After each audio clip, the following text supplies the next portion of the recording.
మంత్ర శక్తిని చూసిన తర్వాత ఆచార్య ప్రేమానంద దుకాణదారుడు భైరవ దానిని పొందాలనుకుంటారు. అప్పుడు విశ్వజిత్ బీజమంత్రధారను 10 ఉన్నత శ్రేణి ఆధ్యాత్మికరాలుగా నిర్ణయిస్తాడు. ఆచార్య ప్రేమానంద మంత్ర నిపుణుడు కాబట్టి చాలా ధనవంతుడు. ఆయనకు 10 ఉన్నత శ్రేణి ఆధ్యాత్మికరాలను చెల్లించడం పెద్ద కష్టం కాదు. కానీ భైరవ వ్యాపారి కాబట్టి అక్కడ ఉన్న ఆచార్యులందరికంటే కూడా ధనవంతుడు. కానీ ప్రస్తుతం విశ్వజిత్ నిర్మించిన ధ్యాన బీజ మంత్రం యుద్ధం చేయడానికి ఆయుధంలాగా ఉపయోగపడదు. కేవలం సాధనా స్థలంలో ధ్యాన కేంద్రీకరణ కోసం మాత్రమే ఉపయోగపడుతుంది. అందుకని దాని విలువ విశ్వజిత్ నిర్ణయించినంతగా ఉండదని అంచనా వేశాడు భైరవ. అదీకాక ఆ బీజమంత్రాన్ని అతను ఎక్కడి నుండి తీసుకొచ్చాడో కూడా తెలియదు. ఇప్పుడు పనిచేసిన మంత్రం తర్వాత కూడా పనిచేస్తుందన్న నమ్మకం లేదు. అందువల్ల అన్నిటి గురించి ఆలోచించుకుని భైరవ వెనక్కి తగ్గాడు. అదే సమయంలో ఆచార్య ప్రేమానంద ఉత్సాహంగా బీజమంత్రం వైపు చూస్తూ This audio uploaded by Mahi 5351. Join the Telegram channel. Link in the description. Comments, like and ప్రేమానంద ఉత్సాహంగా బీజమంత్రం వైపు చూస్తూ 10 ఉన్నత శ్రేణి ఆధ్యాత్మికరాలను చెల్లించడానికి నేను సిద్ధంగా ఉన్నాను అని చెప్పి తన నిల్వ ఉంగరం నుండి 10 ఉన్నత శ్రేణి ఆధ్యాత్మికరాలను బయటకు తీసి విశ్వజిత్కి అందించాడు. అతను ఆ రాళ్లను చూసినప్పుడు విశ్వజిత్ హృదయం ఆనందంతో నిండిపోయింది. ఉత్తర ప్రాంతంలో 10 ఉన్నత శ్రేణి ఆధ్యాత్మికరాళ్లంటే 1 కోటి తక్కువ శ్రేణి ఆధ్యాత్మికరాళ్లకు సమానం. వాటిని విక్రయశాలలో 2 రెట్లు విలువతో మార్చితే అవి 2 కోట్ల తక్కువ శ్రేణి ఆధ్యాత్మికరాళ్లకు సమానంగా ఉంటాయి. కొన్ని రోజుల క్రితం వరకు దేవమూల సారాన్ని వేలం వేయడం చాలా లాభదాయకమని విశ్వజిత్ అనుకునేవాడు. కానీ బీజమంత్రం విక్రయించడం వల్ల ఎంత లాభం వస్తుందని అసలు ఊహించలేదు. ఇక ఆచార్య ప్రేమానంద ఉన్నత శ్రేణి ఆధ్యాత్మికరాలను విశ్వజిత్కిచ్చిన తర్వాత బీజమంత్రాన్ని జాగ్రత్తగా తన చేతిలోకి తీసుకున్నాడు. అతను ఆ బీజమంత్రాన్ని పసిపాపలాగా పట్టుకున్నాడు. విదర్భ సామ్రాజ్యంలో ఉన్న సమాజ రక్షణ మాయాశ్రేణి పూర్తి ఆవిష్కరణ చూసినప్పటి నుండి దాన్ని నిర్మించడానికి ఉపయోగించిన బీజం పొందాలని అనుకున్నాడు. కానీ కుదరలేదు. ఇప్పుడు పూర్ణ ఆఖ్యానంతో తయారైన బీజమంత్రం లభించింది. అది కేవలం ధ్యాన బీజ మంత్రమే అయినప్పటికీ దాని నుండి వచ్చే శక్తి విపరీతంగా ఉంటుంది. అందుకే తాను ఒక పెద్ద నిధిని సాధించినట్లు ఆనందపడిపోతున్నాడు ఆచార్య ప్రేమానంద. మరోవైపు భైరవ మనసు కూడా ప్రశాంతంగా ఉంది. ఆయనకు అరుదైన వస్తువులను సేకరించడం ఇష్టమే అయినా 10 ఉన్నత శ్రేణి ఆధ్యాత్మికరాల విలువ ఎంతో అతనికి బాగా తెలుసు. అందుకే ఆ బీజమంత్రాన్ని ఖరీదు చేయకుండా మంచి పని చేశానని అనుకుంటున్నాడు. అదే సమయంలో భైరవ అకస్మాత్తుగా విశ్వజిత్ వైపు చూశాడు. ఆ బీజమంత్రాన్ని తనే రాశాడంటే అతను నమ్మలేకపోతున్నాడు. ఒకవేళ ఈ బీజమంత్రాన్ని నిజంగా విశ్వజిత్తే నిర్మించి ఉంటే భవిష్యత్తులో అతను గొప్ప మంత్ర నిపుణుడిగా మారిపోతాడు. లేదా తను ఈ బీజమంత్రాన్ని ఎవరి దగ్గర నుండైనా తీసుకొని వచ్చి ఉంటే నేను దీన్ని తయారు చేసిన వ్యక్తిని కలిసి తక్కువ ధరకు బీజమంత్రాలను కొనుగోలు చేసి దుకాణంలో ఎక్కువ ధరకు విక్రయించొచ్చు అని మనసులో అనుకున్నాడు భైరవ. ఆ ఆలోచన రాగానే అతని ముఖంలో మళ్లీ వినమ్రత కనిపించింది. కుమారా, నేను నిన్ను మరొక్కసారి అడుగుతున్నాను. ఈ బీజమంత్రాన్ని నువ్వు ఎక్కడి నుంచి తీసుకొచ్చావు? దీన్ని నిర్మించింది ఎవరు అని నిదానంగా అడిగాడు భైరవ. విశ్వజిత్ మాత్రం తనకి లభించిన 10 ఉన్నత శ్రేణి ఆధ్యాత్మికరాలను చూసి ఆనందపడిపోతున్నాడు. భైరవ తన మాటలను నమ్ముతాడో లేదో కూడా పట్టించుకోలేదు. తేలికగా భుజాలెగరేస్తూ, ఇప్పటికే నేను మీకు చాలాసార్లు చెప్పాను, దీన్ని నేనే నిర్మించాను. కొన్ని రోజుల క్రితమే నేను మీ వద్ద పదార్థాలు కొనుగోలు చేశాను. ఆ విషయం కూడా మర్చిపోయారా అనన్నాడు విశ్వజిత్. సరే, నువ్వు కుర్రాడివి కాబట్టి పరిహాసం చేస్తున్నావు, కానీ నాకు నిజం తెలియాలి అని నవ్వుతూనే అన్నాడు భైరవ. ఎంత అడిగినా విశ్వజిత్ నిజం చెప్పడని అతనికి చెప్పే ఉద్దేశం లేదని భైరవకు అర్థమైంది. అందువల్ల తన వ్యూహాన్ని మార్చి, నువ్వు ఈసారి ఆ మంత్ర నిపుణుడి దగ్గరికి వెళితే దయచేసి నన్ను కూడా తీసుకువెళ్ళు. నన్ను అతనికి పరిచయం చేశావంటే నేను పెద్ద మొత్తంలో ఆయన దగ్గర నుంచి బీజమంత్రాలను కొనుగోలు చేస్తాను అనన్నాడు. సరే, నా దగ్గర ఇంకా 7 బీజమంత్రాలున్నాయి. కొనాలనుకుంటే చెప్పు బాబాయ్, వాటిని నేను మీకు విక్రయిస్తాను అని చెప్పి విశ్వజిత్ తన నిల్వ ఉంగరంలో ఉన్న మిగిలిన 7 బీజమంత్రాలను తీసి ముందు ఉన్న చెక్క బల్లపై పెట్టాడు. మరుక్షణమే ఆచార్య ప్రేమానంద దృష్టి ఆ 7 మంత్రాలపై పడింది. ఈ కుర్రాడి దగ్గర ఇన్ని బీజమంత్రాలు ఎలా ఉన్నాయి అని చిన్నగా అన్నాడు ఆచార్య ప్రేమానంద. అదే సమయంలో భైరవ ఆ 7 బీజమంత్రాలను చూసిన మరుక్షణమే అతని పెదవులపై గంభీరమైన చిరునవ్వు వచ్చి చేరింది. మొదటి బీజమంత్రం కోసం నేను వేలం వేయకపోవడమే మంచిదయ్యింది అని మనసులో అనుకున్నాడు భైరవ. చాలా ఏళ్లుగా వ్యాపార రంగంలో ఉన్నాడు కాబట్టి ప్రపంచం ఎలా నడుస్తుందో అతనికి బాగా తెలుసు. ఒకసారి అరుదైన వస్తువు ఏదైనా బయటపడిందంటే దాని విలువ ఆకాశాన్ని తాకుతుంది. కానీ అలాంటి వస్తువులు ఇంకా ఉన్నాయని తెలిసిన వెంటనే ప్రజలు దాన్ని అంతగా పట్టించుకోరు. దాని విలువ కూడా తగ్గిపోతుంది. అదే సమయంలో భైరవకి మరో అనుమానం రావడంతో, ఈ బీజమంత్రాలను మేల్కొల్పగలమా అని అడిగాడు. ఆ ప్రశ్న విన్న విశ్వజిత్ సమాధానం చెప్పలేదు. దానికి బదులుగా తన అరచేతి నుండి ఆధ్యాత్మిక శక్తిని ఎదురుగా ఉన్న బీజమంత్రాల మీద ప్రవహింపజేశాడు.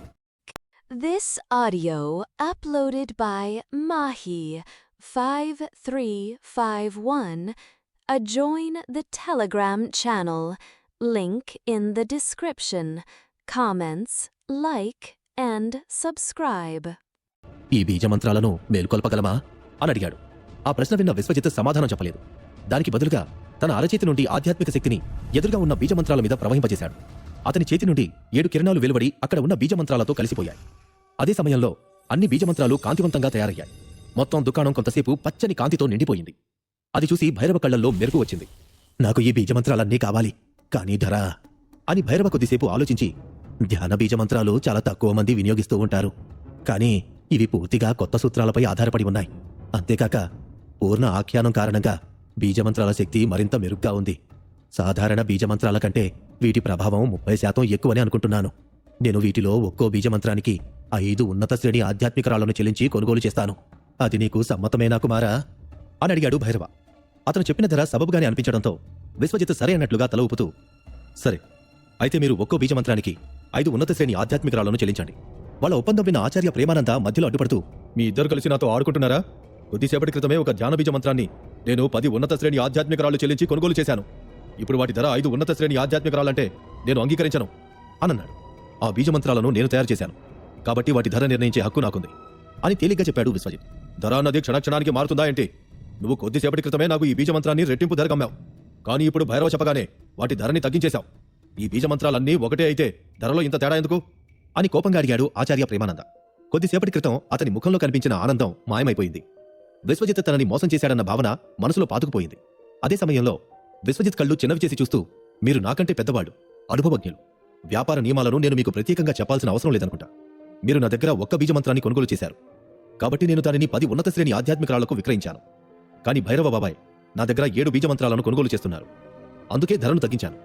అయినా ఈ బీజమంత్రాలను కొనుగోలు చేయమని నేను మిమ్మల్ని బలవంతం చేయలేదుగా అనన్నాడు. దానికి ఆచార్య ప్రేమానంద తల అడ్డంగా ఊపుతూ, లేదు కానీ అని ఏం చెప్పాలో తెలియక తడబడుతూ ఉన్నాడు. నేను మిమ్మల్ని బలవంతం చేయలేదన్నప్పుడు మీరు ఎందుకని వాదిస్తున్నారు అని సూటిగా అడిగాడు విశ్వజిత్.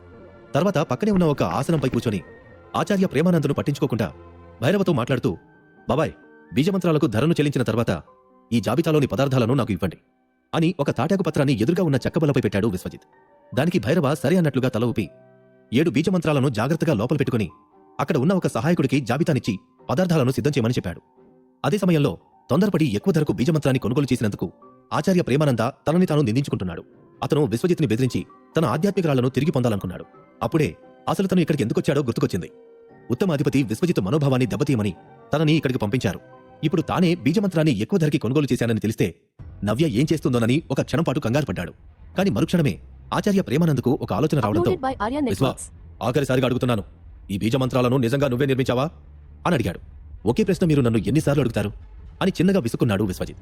అప్పుడు ఆచార్య ప్రేమానంద తన నిల్వ ఉంగరం నుండి ఒక కలాన్ని బయటకు తీసి దాన్ని ఒక ఖాళీ చర్మపత్రంపై పెట్టి, సరే అయితే నా కోసం బీజమంత్రంలోని ఒక్క అక్షరాన్ని రాయి చాలు, అప్పుడు నీ మాటలు నిజమని నమ్ముతాను అనన్నాడు. మిమ్మల్ని నమ్మించాల్సిన అవసరం నాకు లేదు అని నిర్లక్ష్యంగా అన్నాడు విశ్వజిత్. నన్ను నమ్మించాల్సిన అవసరం నీకుంది. నేను పవిత్ర ఆశ్రమంలోని ఆచార్యుడిని. నేను చెప్పినట్టు చేయాల్సిన బాధ్యత నీకుంది. అయినా నేనేమీ నిన్ను ప్రమాదాల్లోకి నెట్టేయట్లేదు. నువ్వు ఇదివరకు రాసిన బీజమంత్రంలోని అక్షరాన్నే మళ్లీ రాయమని చెప్తున్నాను. యోధుల ప్రపంచంలో ఎవరిని నమ్మడానికి వీల్లేదు విశ్వా. కాబట్టి నా కళ్లతో నువ్వు బీజమంత్రాలను రాయడం చూసే వరకు ఇక్కడ ఉన్న వాటన్నింటినీ నువ్వే నిర్మించావని నేను నమ్మను అని ఆవేశంగా చెప్పాడు ఆచార్య ప్రేమానంద. క్షమించండి, కానీ ఇప్పుడు బీజమంత్రాన్ని రాయాలని నేను అనుకోవట్లేదు అని చెప్పాడు విశ్వజిత్.